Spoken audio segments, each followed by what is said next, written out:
കൊടും ചൂടിനിടയിൽ ഏറെ ആശ്വാസമായി തന്നെയാണ് ഈ മഴ പെയ്തിറങ്ങുന്നത്. കഴിഞ്ഞ ദിവസം അതിൻ്റെ ഒരു സാമ്പിൾ ഡോസ് എന്ന രീതിയിൽ ജില്ലയുടെ പല ഭാഗങ്ങളിലും സംസ്ഥാനത്തുടനീളം മഴ ലഭിച്ചു എന്നാണ് മനസ്സിലാക്കാൻ കഴിയുന്നത്. കനത്ത ചൂടിൽ ആശ്വാസമായി തന്നെയാണ് സംസ്ഥാനത്ത് പലയിടത്തും ഈ മഴ പെയ്തിറങ്ങുന്നത്. ഇന്നാകട്ടെ 7 ജില്ലകളിലാണ് യെല്ലോ അലർട്ട് പ്രഖ്യാപിച്ചിട്ടുള്ളത്. ഇതുകൂടാതെ ഇനി വരാനിരിക്കുന്ന 3 മണിക്കൂറിൽ കേരളത്തിൽ തിരുവനന്തപുരം, കൊല്ലം, പത്തനംതിട്ട, ആലപ്പുഴ, കോട്ടയം, ഇടുക്കി, എറണാകുളം, മലപ്പുറം, കോഴിക്കോട് ജില്ലകളിൽ ഒറ്റപ്പെട്ട ഇടങ്ങളിൽ ഇടിമിന്നലോടുകൂടിയ നേരിയ മഴയ്ക്കുള്ള സാധ്യതയും പ്രവചിക്കുന്നുണ്ട്. ഈ മഴ കൂടുതൽ കനക്കുന്നതനുസരിച്ചുകൊണ്ട് പലയിടത്തും പല ബുദ്ധിമുട്ടുകൾ അനുഭവപ്പെടുന്നതായിട്ടുള്ള വാർത്തകൾ പുറത്തു വരുന്നു. പുതുതായി നിർമ്മിച്ച ദേശീയപാതയിലടക്കം മഴവെള്ളം കെട്ടിക്കിടക്കുന്നു. അതുപോലെ പലയിടത്തും ചോർച്ചയുള്ളതായിട്ടുള്ള വാർത്തകൾ പുറത്തു വരുന്നുണ്ട്. കൊച്ചിയിലടക്കം അത്തരത്തിലുള്ള വാർത്തകളായിരുന്നു ഇന്ന് രാവിലെയോടുകൂടി പുറത്തു വന്നത്. പലയിടത്തും പല നാശനഷ്ടങ്ങളും ഇതിന് പിന്നാലെ റിപ്പോർട്ട് ചെയ്യപ്പെട്ടിട്ടുണ്ട്. പൊതുജനം അതുകൊണ്ട് തന്നെ ജാഗ്രതയോടുകൂടി നോക്കിക്കാണുക. മണിക്കൂറിൽ 40 കിലോമീറ്റർ വരെ വേഗതയിൽ ശക്തമായ കാറ്റിന് സാധ്യതയുണ്ടെന്ന് കൂടിയാണ് കേന്ദ്ര കാലാവസ്ഥാ വകുപ്പ് പറയുന്നത്. ശനിയാഴ്ച വൈകിട്ട് സംസ്ഥാനത്തെ തെക്കൻ ജില്ലകളിൽ പലയിടത്തും ശക്തമായ മഴയായിരുന്നു ലഭിച്ചത്. വൈകിട്ട് തുടങ്ങിയ മഴ രാത്രി വരെ നീണ്ടുനിന്നു. പലയിടത്തും രാവിലെ വരെ മഴ പെയ്തു എന്നാണ് റിപ്പോർട്ട്. ഇതുമൂലം പല ഭാഗങ്ങളിലും വെള്ളക്കെട്ടും അനുഭവപ്പെട്ടു. വടക്കൻ കേരളത്തിലാകട്ടെ അതിശക്തമായ ചൂട് തന്നെയാണ് ഇപ്പോഴും തുടരുന്നത്. തെക്കൻ ജില്ലകൾക്കാണ് ആശ്വാസമായി മഴയെത്തുന്നത്. പകൽ സമയത്ത് താപനിലയുടെ കാര്യത്തിൽ, വെയിലിൻ്റെ കാര്യത്തിലും വളരെ ഗുരുതരമായ രീതിയിൽ തന്നെയാണ് മുന്നോട്ട് പോകുന്നത്. ക്രമാതീതമായി തന്നെ താപനില ഉയർന്നതോടെ സംസ്ഥാനത്ത് വെയിലത്തിറങ്ങി ജോലി ചെയ്യുന്നവരുടെ പ്രവൃത്തി സമയമടക്കം പുനഃക്രമീകരിച്ചിട്ടുണ്ടായിരുന്നു. അത് അതുപോലെ തന്നെ തുടരുമെന്ന് തന്നെയാണ് പറയുന്നത്. ഇടയ്ക്ക് മഴ പെയ്യുമെങ്കിൽ പോലും കനത്ത ചൂടാണ് ഉച്ച സമയത്തൊക്കെ തന്നെ അനുഭവപ്പെടുന്നത്. ഉച്ചയ്ക്ക് 12 മണി മുതൽ വൈകിട്ട് 3 മണി വരെ വിശ്രമം അനുവദിക്കണമെന്നാണ്, പുറത്തിറങ്ങി ജോലി ചെയ്യുന്നവർക്ക് വിശ്രമം ഉണ്ടാകണമെന്നാണ് ഉത്തരവിൽ പറഞ്ഞിരിക്കുന്നത്. മെയ് 20 വരെ ഇതുപോലെ തന്നെ മുന്നോട്ട് പോകണം. കേരളത്തിൽ ഫെബ്രുവരി 22 മുതൽ 26 വരെയാണ് നേരിയതോ ഇടത്തരം മഴയ്ക്കോ സാധ്യതയുള്ളതായി കേന്ദ്ര കാലാവസ്ഥാ വകുപ്പ് പറയുന്നത്. തെക്ക് പടിഞ്ഞാറൻ ബംഗാൾ ഉൾക്കടലിൽ രൂപപ്പെട്ട ശക്തി കൂടിയ ന്യൂനമർദ്ദമാണ് ഈ മഴയ്ക്ക് കാരണമായി നിൽക്കുന്നത്. അടുത്ത 48 മണിക്കൂറിനുള്ളിൽ ഇത് ദിശ മാറി സഞ്ചരിക്കാനുള്ള സാധ്യതയുള്ളതുകൊണ്ട് സംസ്ഥാനത്തിന്റെ വിവിധ ഭാഗങ്ങളിൽ ജാഗ്രതാ നിർദ്ദേശവും നൽകിക്കഴിഞ്ഞു. ഇന്ത്യൻ മഹാസമുദ്രത്തിൽ ന്യൂനമർദ്ദം രൂപപ്പെട്ടതാണ് ഈ മഴയ്ക്കുള്ള കാരണം. കേരള, ലക്ഷദ്വീപ് തീരങ്ങളിൽ മണിക്കൂറിൽ 40 മുതൽ 50 കിലോമീറ്റർ വരെയും ചില അവസരങ്ങളിൽ മണിക്കൂറിൽ 60 കിലോമീറ്റർ വരെ വേഗതയിലും ശക്തമായ കാറ്റിനും മോശം കാലാവസ്ഥയ്ക്കും സാധ്യത കൽപ്പിക്കുന്നു. അതുകൊണ്ട് തന്നെ കേരള, ലക്ഷദ്വീപ് തീരങ്ങളിൽ ഇന്ന് മത്സ്യബന്ധനത്തിന് പോകാൻ പാടില്ല എന്നാണ് പ്രത്യേകം പറയുന്നത്. കർണാടക തീരത്ത് ഇന്ന് മത്സ്യബന്ധനത്തിന് തടസ്സമില്ലെന്നും കേന്ദ്ര കാലാവസ്ഥാ വകുപ്പ് പറയുന്നു.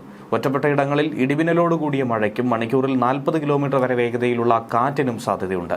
24 മണിക്കൂറിനുള്ളിൽ 115.5 മില്ലിമീറ്റർ വരെ മഴ ലഭിക്കാനിടയുള്ളതുകൊണ്ട് മലയോര മേഖലകളിലൊക്കെ പ്രത്യേക ശ്രദ്ധ വേണം, ജാഗ്രത പുലർത്തണമെന്നാണ് അറിയിച്ചിരിക്കുന്നത്. മണ്ണിടിച്ചിൽ സാധ്യത ഒക്കെ തന്നെ നിലനിൽക്കുന്നുണ്ട്. നാളെയും ഇടിമിന്നലോടുകൂടിയ മഴ തന്നെയാണ് തുടരാനുള്ള സാധ്യത പറഞ്ഞിരിക്കുന്നത്. മത്സ്യത്തൊഴിലാളികൾക്കായി കടലിൽ പോകുന്നതിനും കർശന നിയന്ത്രണങ്ങൾ ഇതിന് പിന്നാലെ ഏർപ്പെടുത്തി. കേരള, ലക്ഷദ്വീപ് തീരങ്ങളിൽ മണിക്കൂറിൽ 60 കിലോമീറ്റർ വരെ വേഗതയിൽ കാറ്റ് വീശാനുള്ള സാധ്യതയുണ്ട്. അതുകൊണ്ട് ഇന്ന് മത്സ്യബന്ധനത്തിന് പോകരുതെന്നും നിർദ്ദേശം കൊടുത്തിട്ടുണ്ട്. കർണാടക തീരത്താകട്ടെ നിയന്ത്രണങ്ങളില്ല. തെക്കൻ തമിഴ്നാട് തീരം, കന്യാകുമാരി, ഗൾഫ് ഓഫ് മാന്നാർ, ശ്രീലങ്കൻ തീരം എന്നിവിടങ്ങളിലും കടൽ പ്രക്ഷുബ്ധമാകാൻ സാധ്യതയുണ്ട്. ഫെബ്രുവരി 24 വരെ ബംഗാൾ ഉൾക്കടലിന്റെ വിവിധ ഭാഗങ്ങളിൽ മോശം കാലാവസ്ഥ തുടരുന്നതുകൊണ്ട് ജാഗ്രത പാലിക്കാനും പ്രത്യേകമായി പറഞ്ഞിട്ടുണ്ട്. ഇതുകൂടാതെ മഴയോടനുബന്ധിച്ച് ഇടിമിന്നൽ ജാഗ്രതാ നിർദ്ദേശങ്ങളും പുറപ്പെടുവിച്ചിട്ടുണ്ട്. അതുകൊണ്ട് തന്നെ തിരമാല ശക്തിപ്പെടുന്ന ഘട്ടത്തിൽ കടലിലേക്ക് ഇറക്കുന്നതും കരയ്ക്ക് അടുപ്പിക്കുന്നതും ഒഴിവാക്കണം. ദേശീയ സമുദ്രസ്ഥിതി പഠന ഗവേഷണ കേന്ദ്രം മുന്നറിയിപ്പ് പിൻവലിക്കുന്നതുവരെ ബീച്ചുകൾ കേന്ദ്രീകരിച്ചുള്ള വിനോദസഞ്ചാരം ഉൾപ്പെടെയുള്ള എല്ലാ പ്രവർത്തനങ്ങളിലും ശ്രദ്ധ പുലർത്തണം. മത്സ്യബന്ധന യാനങ്ങൾ, അതായത് ബോട്ട്, വള്ളം മുതലായവ ഹാർബറിൽ സുരക്ഷിതമായി തന്നെ കെട്ടിയിട്ട് സൂക്ഷിക്കണം. വള്ളങ്ങൾ തമ്മിൽ സുരക്ഷിത അകലം പാലിക്കുന്നത് കൂട്ടിയിടിച്ചുള്ള അപകട സാധ്യത ഒഴിവാക്കും. മത്സ്യബന്ധന ഉപകരണങ്ങളുടെ സുരക്ഷയും ഉറപ്പാക്കണം. ബീച്ചിലേക്കുള്ള യാത്രകളും കടലിലിറങ്ങിയുള്ള വിനോദങ്ങളും പൂർണ്ണമായും ഒഴിവാക്കണം. തീരശോഷണത്തിന് സാധ്യത ഉള്ളതുകൊണ്ട് തന്നെ പ്രത്യേകം ജാഗ്രത പുലർത്തണം. ഒപ്പം ഇടിമിന്നൽ ജാഗ്രതാ നിർദ്ദേശങ്ങളും നൽകിയിട്ടുണ്ട്. ഇടിമിന്നൽ അപകടകാരികളാണ്. അവ മനുഷ്യൻ്റെയും മൃഗങ്ങളുടെയും ജീവനും വൈദ്യുത ആശയവിനിമയ ശൃംഖലകൾക്കും വൈദ്യുത ചാലകങ്ങളുമായി ബന്ധിപ്പിച്ചിട്ടുള്ള വീട്ടുപകരണങ്ങൾക്കും വലിയ നാശനഷ്ടം സൃഷ്ടിക്കും. അതുകൊണ്ട് തന്നെ പൊതുജനങ്ങൾ മുൻകരുതൽ നടപടികൾ കാർമേഘം കണ്ടു തുടങ്ങുന്ന സമയം മുതൽ തന്നെ സ്വീകരിക്കേണ്ടതാണ്. ഇടിമിന്നൽ എപ്പോഴും ദൃശ്യമാകണമെന്നില്ല. അതുകൊണ്ട് തന്നെ ഇത്തരം മുൻകരുതൽ നടപടികൾ സ്വീകരിക്കുന്നതിൽ നിന്നും ഒരു കാരണവശാലും വിട്ടു നിൽക്കരുത്.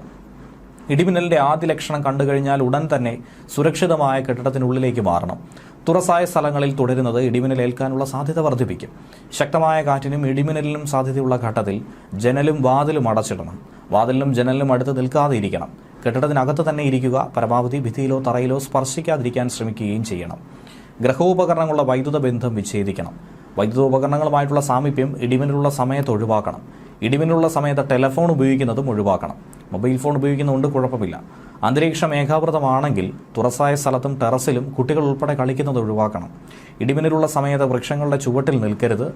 വാഹനങ്ങൾ മരച്ചുവട്ടിൽ പാർക്ക് ചെയ്യുകയും അരുത്. ഇടിമിന്നലുള്ള സമയത്ത് വാഹനത്തിനകത്ത് തന്നെ തുടരണം. കൈകാലുകൾ പുറത്തിടാതിരിക്കാനും ശ്രദ്ധിക്കുക. വാഹനത്തിനകത്ത് നിങ്ങൾ സുരക്ഷിതരായിരിക്കും. സൈക്കിൾ, ബൈക്ക്, ട്രാക്ടർ തുടങ്ങിയ വാഹനങ്ങളിലുള്ള യാത്ര ഇടിമിന്നൽ സമയത്ത് ഒഴിവാക്കി ഇടിമിന്നൽ അവസാനിക്കുന്നതുവരെ സുരക്ഷിതമായൊരു കെട്ടിടത്തിൽ അഭയം തേടുകയും വേണം. മഴക്കാറ് കാണുമ്പോൾ തുണിയെടുക്കാൻ ടെറസിലേക്കോ മുറ്റത്തേക്കോ ഇടിമിന്നലുള്ള സമയത്ത് പോകരുത്. കാറ്റിൽ മറിഞ്ഞു വീഴാൻ സാധ്യതയുള്ള വസ്തുക്കളൊക്കെ കെട്ടിവെക്കണം. ഇടിമിന്നലുള്ള സമയത്ത് കുളിക്കുന്നതും ഒഴിവാക്കണം. ടാപ്പുകളിൽ നിന്നും വെള്ളം ശേഖരിക്കുന്നതും ഒഴിവാക്കേണ്ടതാണ്. പൈപ്പിലൂടെ മിന്നൽ മൂലമുള്ള വൈദ്യുതി സഞ്ചരിച്ചേക്കും. ഇടിമിന്നൽ ഉണ്ടാകുമ്പോൾ ജലാശയത്തിൽ മീൻ പിടിക്കാനോ കുളിക്കാനോ ഇറങ്ങാൻ പാടില്ല. കാർമേഘങ്ങൾ കണ്ടു തുടങ്ങുമ്പോൾ തന്നെ മത്സ്യബന്ധനം, ബോട്ടിംഗ് തുടങ്ങിയ പ്രവർത്തികൾ നിർത്തിവെച്ച് ഉടനെ തന്നെ അടുത്തുള്ള കരയിലേക്ക് എത്താൻ ശ്രമിക്കണം. ഇടിമിന്നലുള്ള സമയത്ത് ബോട്ടിന്റെ ഡെക്കിൽ നിൽക്കരുത്. ചൂണ്ടയിടുന്നതും വലയെറിയുന്നതും ഇടിമിന്നലുള്ള സമയത്ത് അവസാനിപ്പിക്കുക. പട്ടം പറത്തുന്നത് ഒഴിവാക്കണം. ഇടിമിന്നലുള്ള സമയത്ത് ടെറസിലേക്കോ മറ്റു ഉയരമുള്ള സ്ഥലങ്ങളിലേക്കോ വൃക്ഷക്കൊമ്പിലോ ഇരിക്കുന്നത് അപകടകരമാണ്. വളർത്തുമൃഗങ്ങളെ തുറസായ സ്ഥലത്ത് ഈ സമയത്ത് കെട്ടുകയും അരുത്. അവയെ അഴിക്കാനും സുരക്ഷിതമായി മാറ്റിക്കെട്ടാനും മഴമേഘം കാണുന്ന സമയത്ത് ഒരു കാരണവശാലും പോകരുത്. ഇതൊക്കെ തന്നെ നിങ്ങൾക്ക് ഇടിമിന്നലേൽക്കാൻ കാരണമായേക്കും.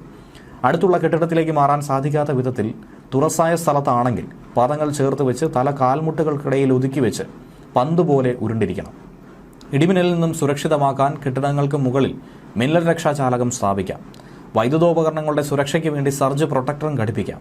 മിന്നലിന്റെ ആഘാതത്താൽ പൊള്ളലേൽക്കുകയോ കാഴ്ചയോ കേൾവിയോ നഷ്ടമാവുകയോ ഹൃദയാഘാതം സംഭവിക്കുകയോ വരെ ചെയ്യാം. മിന്നലാഘാതമേറ്റ ആളുടെ ശരീരത്തിൽ വൈദ്യുത പ്രവാഹം ഇല്ല എന്നുള്ളത് മനസ്സിലാക്കണം. അതുകൊണ്ട് തന്നെ മിന്നലേറ്റ ആളിന് പ്രഥമ ശുശ്രൂഷ നൽകാൻ മടിക്കരുത്. മിന്നലേറ്റാൽ ആദ്യ 30 സെക്കൻഡ് എന്ന് പറയുന്നത് ജീവൻ രക്ഷിക്കാനുള്ള സുവർണ്ണ നിമിഷങ്ങളാണ്. അതുകൊണ്ട് തന്നെ മിന്നലേറ്റ ആളിന് ഉടൻ തന്നെ വൈദ്യസഹായവും എത്തിക്കണം. ഇടിമിന്നലിന്റെ ആദ്യ ലക്ഷണം കണ്ടു കഴിഞ്ഞാൽ ഉടൻ തന്നെ സുരക്ഷിതമായ കെട്ടിടത്തിനുള്ളിലേക്ക് മാറണം. തുറസായ സ്ഥലങ്ങളിൽ തുടരുന്നത് ഇടിമിന്നലേൽക്കാനുള്ള സാധ്യത വർദ്ധിപ്പിക്കും. ശക്തമായ കാറ്റിനും ഇടിമിന്നലിനും സാധ്യതയുള്ള ഘട്ടത്തിൽ ജനലും വാതിലും അടച്ചിടണം. വാതിലിനും ജനലിലും അടുത്ത് നിൽക്കാതെ ഇരിക്കുക. കെട്ടിടത്തിനകത്ത് തന്നെ ഇരിക്കുക. പരമാവധി ഭിത്തിയിലോ തറയിലോ സ്പർശിക്കാതിരിക്കാൻ ശ്രമിക്കുകയും ചെയ്യുക. ഗ്രഹോപകരണങ്ങളുടെ വൈദ്യുത ബന്ധം വിച്ഛേദിക്കണം. വൈദ്യുതോപകരണങ്ങളുമായിട്ടുള്ള സാമീപ്യം ഇടിമിന്നലുള്ള സമയത്ത് ഒഴിവാക്കണം. ഇടിമിന്നലുള്ള സമയത്ത് ടെലഫോൺ ഉപയോഗിക്കുന്നതും ഒഴിവാക്കണം. മൊബൈൽ ഫോൺ ഉപയോഗിക്കുന്നതുകൊണ്ട് കുഴപ്പമില്ല. അന്തരീക്ഷം ഏകാവൃതമാണെങ്കിൽ തുറസായ സ്ഥലത്തും ടെറസിലും കുട്ടികൾ ഉൾപ്പെടെ കളിക്കുന്നത് ഒഴിവാക്കണം. ഇടിമിന്നലുള്ള സമയത്ത് വൃക്ഷങ്ങളുടെ ചുവട്ടിൽ നിൽക്കരുത്. വാഹനങ്ങൾ മരച്ചുവട്ടിൽ പാർക്ക് ചെയ്യുകയും അരുത്. ഇടിമിന്നലുള്ള സമയത്ത് വാഹനത്തിനകത്ത് തന്നെ തുടരുക. കൈകാലുകൾ പുറത്തിടാതിരിക്കുക. വാഹനത്തിനകത്ത് നിങ്ങൾ സുരക്ഷിതരായിരിക്കും. സൈക്കിൾ, ബൈക്ക്, ട്രാക്ടർ തുടങ്ങിയ വാഹനത്തിലുള്ള യാത്ര ഇടിമിന്നൽ സമയത്ത് ഒഴിവാക്കണം. ഇടിമിന്നൽ അവസാനിക്കുന്നതുവരെ സുരക്ഷിതമായ ഒരു കെട്ടിടത്തിനുള്ളിൽ അഭയം തേടുകയും വേണം. മഴക്കാറ് കാണുമ്പോൾ തുണികൾ എടുക്കാൻ ടെറസിലേക്കോ മുറ്റത്തേക്കോ ഇടിമിന്നലുള്ള സമയത്ത് പോകരുത്. കാറ്റിൽ മറിഞ്ഞു വീഴാൻ സാധ്യതയുള്ള വസ്തുക്കളൊക്കെ തന്നെ കെട്ടിവെക്കുക. ഇടിമിന്നലുള്ള സമയത്ത് കുളിക്കുന്നതും ഒഴിവാക്കണം. ടാപ്പുകളിൽ നിന്നും വെള്ളം ശേഖരിക്കുന്നതും ഒഴിവാക്കുക. പൈപ്പിലൂടെ മിന്നൽ മൂലമുള്ള വൈദ്യുതി സഞ്ചരിച്ചേക്കാം. ഇടിമിന്നൽ ഉണ്ടാകുമ്പോൾ ജലാശയത്തിൽ മീൻ പിടിക്കാനോ കുളിക്കാനോ ഇറങ്ങാൻ പാടില്ല. കാർമേഘങ്ങൾ കണ്ടു തുടങ്ങുമ്പോൾ തന്നെ മത്സ്യബന്ധനം, ബോട്ടിംഗ് തുടങ്ങിയ പ്രവർത്തികൾ നിർത്തിവെച്ച് ഉടനെ തന്നെ അടുത്തുള്ള കരയിലേക്ക് എത്താൻ ശ്രമിക്കണം. അതിനിടയിൽ തന്നെ വേനൽ മഴയിൽ ചെറിയൊരു ആശ്വാസം ലഭിക്കുന്നതിനിടയിൽ തന്നെ സംസ്ഥാനത്ത് പകൽ ചൂട് ഉയർന്നു തന്നെ നിൽക്കും. ഉയർന്ന താപനില മുന്നറിയിപ്പ് കാരണം കേരളത്തിലെ 12 ജില്ലകളിലാണ് യെല്ലോ അലർട്ട് പ്രഖ്യാപിച്ചിരിക്കുന്നത്. ഇടുക്കി, വയനാട് ജില്ലകൾ ഒഴികെ മറ്റെല്ലാ ജില്ലകളിലും യെല്ലോ അലർട്ട് പ്രഖ്യാപിച്ചിട്ടുണ്ട്. ഉയർന്ന താപനില പാലക്കാട് ജില്ലയിൽ 37 ഡിഗ്രി സെൽഷ്യസ് വരെയും അലർട്ട് പ്രഖ്യാപിച്ചിരിക്കുന്ന മറ്റു ജില്ലകളിൽ 36 ഡിഗ്രി സെൽഷ്യസ് വരെയും ഉയരാൻ സാധ്യതയുണ്ടെന്നാണ് കേന്ദ്ര കാലാവസ്ഥാ വകുപ്പ് അറിയിച്ചിരിക്കുന്നത്. ഇതോടൊപ്പം വെയിലിനൊപ്പം എത്തുന്ന തരംഗ ദൈർഘ്യം കുറഞ്ഞ വികിരണമാണ് UV. ഇതും അപകടകാരികളാണ്.